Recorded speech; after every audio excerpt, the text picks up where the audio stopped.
Audio Jungle.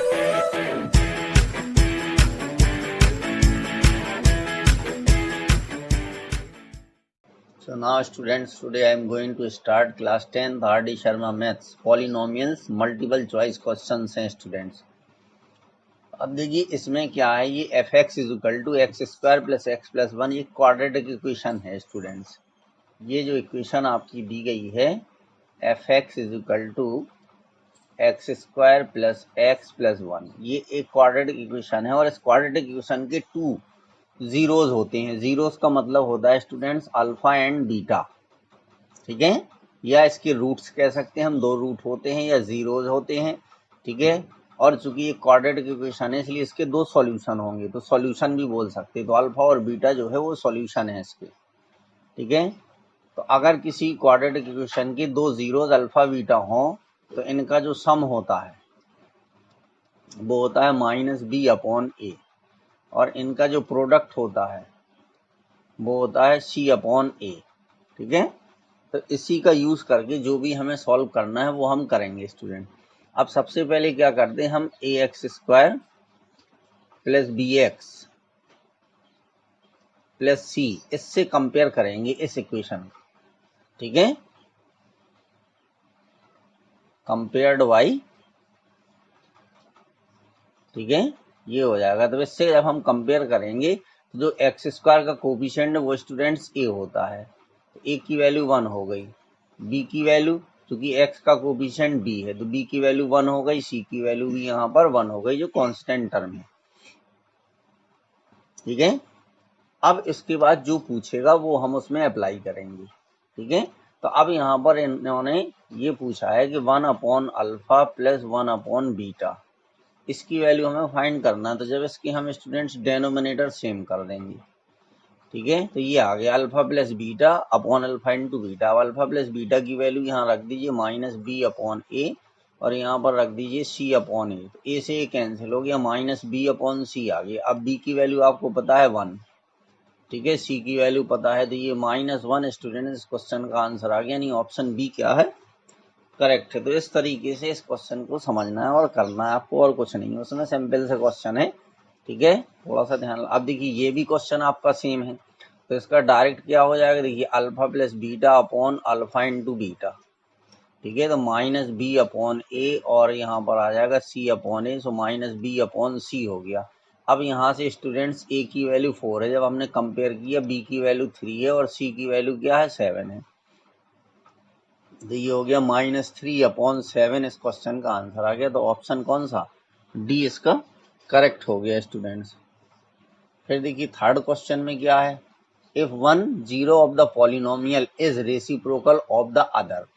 तो यहाँ पर स्टूडेंट्स क्या है कि इफ 1 0 ऑफ द पॉलिनोमियल, तो चलिए पहले पॉलिनोमियल को लिख ले रहे हैं हम, x² + 4 x² + 13x + 4k। चलिए ये हमारा पॉलिनोमियल है, तो यहाँ से a की वैल्यू जो है वो आ गई k² + 4 और b की वैल्यू आ गई हमारी 13 और c की वैल्यू आ गई 4k, ठीक है। अब यहाँ पर कह रहा है कि 1 0 of the polynomial is reciprocal the other, यानी बीटा = 1/α। जो बीटा है वो पहले वाले 0 का रेसिप्रोकल है। तो यहाँ क्या है, बीटा = 1/α, तो यहाँ से हमें क्या मिल गया, सो अल्फा इंटू बीटा की वैल्यू कितनी आ गई स्टूडेंट्स, 1 आ गई, ठीक है, अल्फा इंटू बीटा की वैल्यू 1 आ गई, ठीक है। अब ये आपको पहले से पता है कि अल्फा इंटू बीटा = होता है c/a, ठीक है। तो बस ये भी अल्फा इंटू बीटा की वैल्यू, ये भी वैल्यू है, तो c/a = 1 आ गया। अब c की वैल्यू आपको पता है 4k, ठीक है, a की वैल्यू आपको पता है k² + 4 बराबर 1, तो क्रॉस मल्टीप्लिकेशन कर दीजिए, तो k² + 4, ठीक है, = 4k, ठीक है। अब देखिए इसको यहाँ पर सॉल्व कर देंगे तो ये आ जाएगा k² - 4k + 4 = 0, ठीक है। तो अब ये चूंकि k - 2k होल स्क्वायर के इक्वल है, ठीक है, k² + 4 - 4k इसके इक्वल आ गया स्टूडेंट। तो यहाँ से k की वैल्यू कितनी आ गई, 2 आ गई वैल्यू, k की वैल्यू कितनी आ जाएगी, 2 आ जाएगी। तो इसका ऑप्शन जो है ए सही होगा, दोनों वैल्यू इसकी जो है सेम आ जाएंगी स्टूडेंट्स। ठीक है, तो के की वैल्यू 2 आ गई। तो इस तरीके से इसको करना, तो थोड़ा समझने की जरूरत है और कुछ नहीं है। 4 वाले क्वेश्चन में क्या है स्टूडेंट्स, देखिए 4 क्वेश्चन में क्या कह रहा है कि the sum of the zeros of the polynomial is 6, यानी ये हमें दिया है कि alpha plus beta is equal to 6। अब अल्फा प्लस बीटा क्या होता है हमारा, माइनस बी अपॉन ए होता है। बस अब यहाँ से देखिए ए की वैल्यू जो है वो 2 है, ठीक है, और बी की वैल्यू है -3k। ठीक है, तो बस यहाँ वैल्यू उठा के पुट कर दीजिए। तो देखिए बी की वैल्यू माइनस पहले से लगा है और ये -3k है। ठीक है, और ए की वैल्यू 2 है, बस हो गया, इज इक्वल टू 6 दिया है, तो 3k इज इक्वल टू 12 आ गया। तो k इज इक्वल टू कितना हो गया, 12/3, कितना आ गया स्टूडेंट्स, 4 आ गया। ठीक है, तो इसका आंसर क्या है, इसका ऑप्शन बी करेक्ट है स्टूडेंट्स। ठीक है, तो ये 4th वाला, देखिए छोटे छोटे क्वेश्चन है, बस इसको केवल पहले आप ज़्यादा उसमें ना पढ़िए, जैसे जो क्वेश्चन कह रहा है उसको आप लिखिए, और लिखने के बाद फिर इसके बाद आपको समझ अपने आप आ जाएगा। ठीक है, अगर उसने कहा कि सम, तो पहले सम लिख दीजिए 0 का। ठीक है, जब हमने लिखा है alpha plus beta is equal to 6, तो हमें पता है alpha plus beta is equal to minus B upon A. तो जब इतना आ गया तो अब हमें समझ में आ गया, अब हम कैसे करेंगे, तुरंत समझ में आ जाएगा स्टूडेंट। अब स्टूडेंट प्लीज़ आप लोगों से रिक्वेस्ट है कि अगर अभी तक आपने हमारे चैनल को सब्सक्राइब नहीं किया तो प्लीज़ स्टूडेंट सब्सक्राइब कर लीजिए, थैंक यू। अब देखिए 5th क्वेश्चन क्या है, थोड़ा सा डिम है लेकिन हम आपको पढ़ के बता ही दे रहे। If alpha and beta are the zeros of the polynomial x square, ये देखिए हमारा पॉलिनोमियल दिया है x square plus p x plus q, then a polynomial having. ठीक है, अब इसके बाद ये कह रहा है कि उस पॉलिनोमियल के जीरोज जो है वो 1y alpha and 1y beta है। ठीक है, तो उस इक्वेशन को हमें बनाना है कि इसकी इक्वेशन क्या होगी। जब अल्फा बीटा है तो स्टूडेंट्स ये इक्वेशन है, और जब ये होगा तब क्या होगा। तो देखिए कभी भी इक्वेशन उसकी बनानी हो, ठीक है, यानी जीरोस दिए गए हों और जीरोस से हमें इक्वेशन फाइंड करनी हो, तो उसके लिए फॉर्मूला क्या होता है, x square minus sum of zeros into x plus, ठीक है, प्रोडक्ट ऑफ जीरोस। बस ये हो गया, तो इसमें हम कर देंगे। तो देखिए X square minus 1 upon alpha plus 1 upon beta, ठीक है, और यहाँ बाहर X plus 1 upon alpha into 1 upon beta.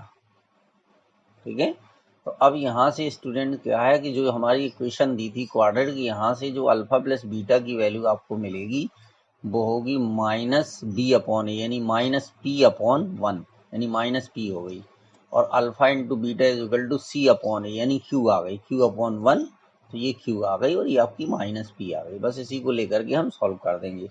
तो देखिए एक्स स्क्वायर माइनस 1, इनके डेनोमिनेटर सेम कर दीजिए, तो alpha plus beta upon alpha into beta, बाहर X plus 1 upon alpha into beta.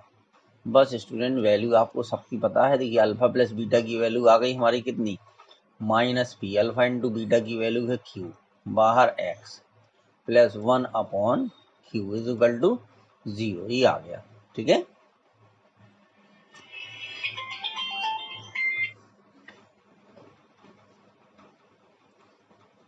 अब इसके बाद स्टूडेंट्स क्या है, ठीक है, एक्स स्क्वायर प्लस, ठीक है, p upon q x plus 1 upon Q is equal to 0, ये आ गया स्टूडेंट्स। ठीक है, अब अगर इसके हम डेनोमिनेटर सेम करते हैं तो ये हो जाएगा कि क्यू एक्स स्क्वायर, ठीक है, यहाँ 0 नहीं लिखना है स्टूडेंट्स, हमें 0 नहीं लिखना है क्योंकि उसमें 0 नहीं दिया है। ठीक है, ये हो गया, यानी इसमें हम क्या करेंगे, ठीक है, कि इसको हम Q x square plus p x plus 1, ठीक है, और यहाँ पर 1 अपॉन क्यू लिख देंगे इस तरीके से, ऐसे। ठीक है, अब ये 1 अपॉन क्यू तो ये वो हो जाता है जो कि कांस्टेंट में आ जाता है यहाँ पे। ठीक है, तो Q x square plus p x plus 1, तो यही ऑप्शन स्टूडेंट इसका सी करेक्ट हो जाएगा। इस तरीके से फिफ्थ का सी ऑप्शन आ जाएगा, यही आंसर है। यानी इसको हम इतना लिख सकते कि Q x square plus p x plus 1। ठीक है, क्योंकि बहुत सारे सॉल्यूशन होते, क्यू की वैल्यू कुछ भी हो जाए 1 2 3 जो भी हो सकती हो। ठीक है, लेकिन मेन ये है। ठीक है, तो वो हमारा मैच कर रहा है, उससे मतलब है हमें। अब देखिए 6 क्वेश्चन में क्या है, alpha comma beta are the zeros of the polynomial इतने देन। अब देखिए स्टूडेंट्स एफ एक्स जो है वो दिया गया है x square minus P x plus 1 minus C. अब हमें वैल्यू फाइंड करना है alpha plus 1 into beta plus 1। इनका हम मल्टीप्लाई कर दें स्टूडेंट्स तो क्या आ जाएगा, ये आ जाएगा कि अल्फा बीटा। ठीक है, पहले अल्फा का मल्टीप्लाई कर दिया plus alpha plus beta plus 1। ठीक है, इतना आ गया। तो इसकी वैल्यू हमें पता होती है, इसको ऐसे ब्रैकेट में लिख दीजिए, इसकी वैल्यू पता होती है 1 हो गया, बस कुछ नहीं, सीधा सीधा 1 मिनट में आ जाएगा। अब देखिए यहाँ से ए की वैल्यू कितनी है, 1 है।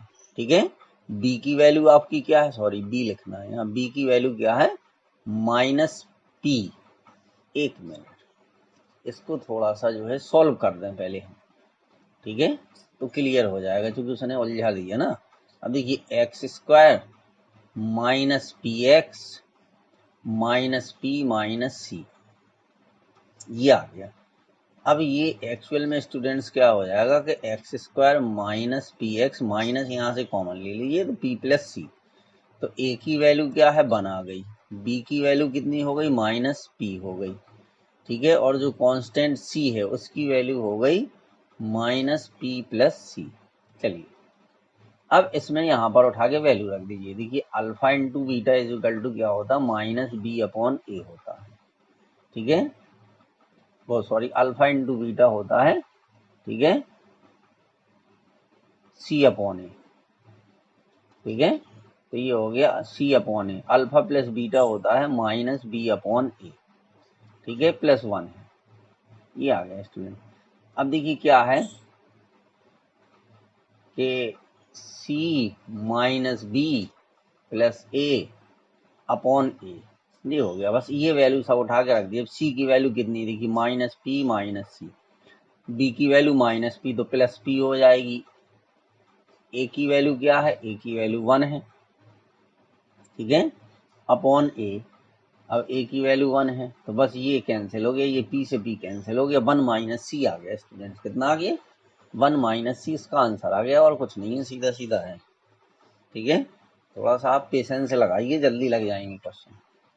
7 में क्या है स्टूडेंट्स, देखिए आप alpha comma beta are the zeros of the polynomial such that इतने इज इक्वल टू 0। ठीक है, अब स्टूडेंट्स ये भी देखिए हमारा सेम क्वेश्चन है, यही वाला क्वेश्चन है, x square minus P x plus 1। अब इसमें उसने ये कहा है कि अगर, ठीक है, अल्फा प्लस 1 बीटा प्लस 1 की वैल्यू 0 आ जाए, यानी यहाँ पर जो हमने ये निकाला स्टूडेंट, अगर इसकी वैल्यू कितनी होती, ठीक है 0 होती। ठीक है, यहाँ पर इसका आंसर हमें क्या मिला 1 माइनस सी मिला। ठीक है, 6 में आंसर हमें क्या मिला है 1 माइनस सी मिला। तो अगर इसको हम 0 मान लें तो सी इज इक्वल टू 1 आ जाएगा। तो इसका आंसर कौन सा हो गया 7 का ए हो गया। तो यही है स्टूडेंट्स, वहीं से रिलेटेड है, बस जितना हमने सॉल्व किया था जो आया उसको इक्वल 0 के करके सी की वैल्यू निकाल दीजिए, आंसर आ जाएगा।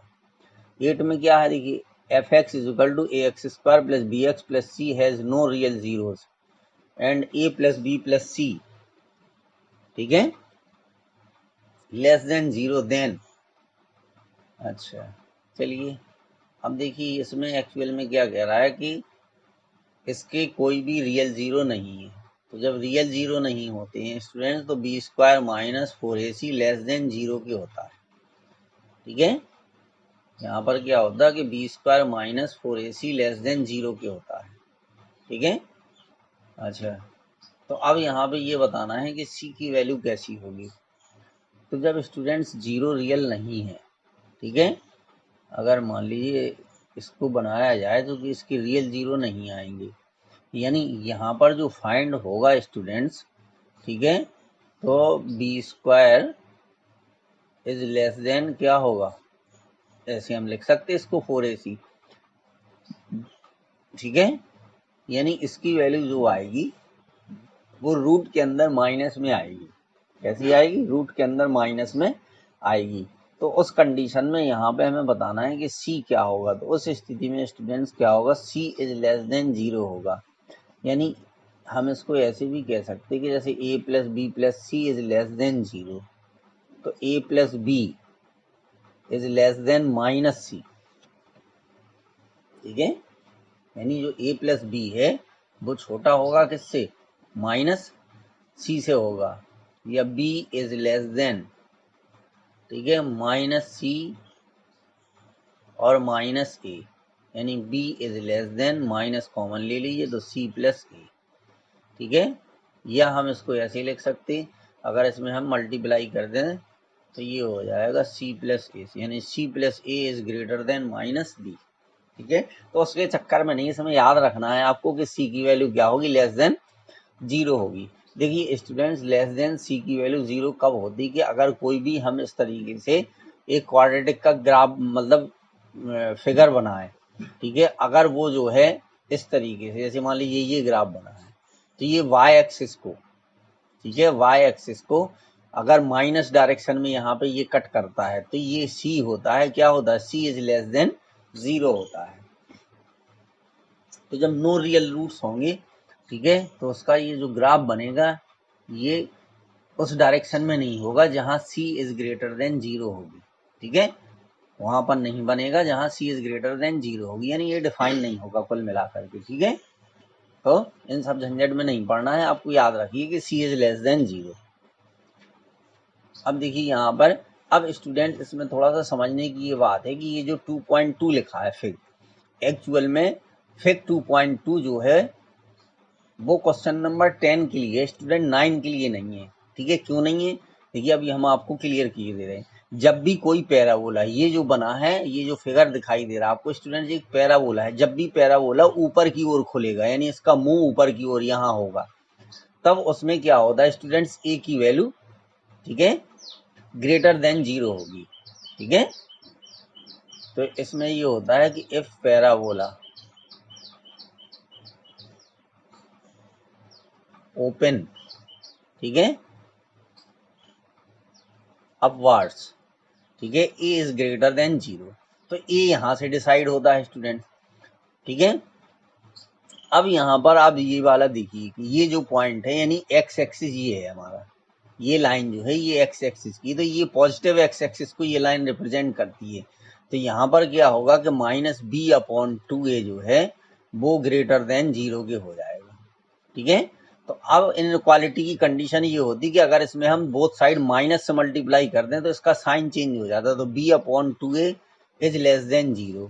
ठीक है, तो यानी यहाँ पे b इज लेस देन 0 होता है। ठीक है, तो देखिए दूसरा ये मिल गया हमें, b इज लेस देन 0। अब ये पैराबोला y एक्सिस को अगर पॉजिटिव डायरेक्शन में कट करता है, ये कहलाता है c। ठीक है, y इंटरसेप्ट जो है, ठीक है, इज इक्वल टू सी के होता है, y इंटरसेप्ट को ही c कहते हैं। तो देखिए पॉजिटिव डायरेक्शन में यहाँ कट कर रहा है, तो इसलिए c इज ग्रेटर देन क्या है? 0 हो जाएगा। अगर उस वाले फिगर से आप 22 से 9 की इंफॉर्मेशन निकालोगे तो सही नहीं निकलेगी, वो ऑप्शन, ठीक है, ऑप्शन मैच नहीं कर रहा है स्टूडेंट, तो इसलिए थोड़ा सा इसमें केयरफुल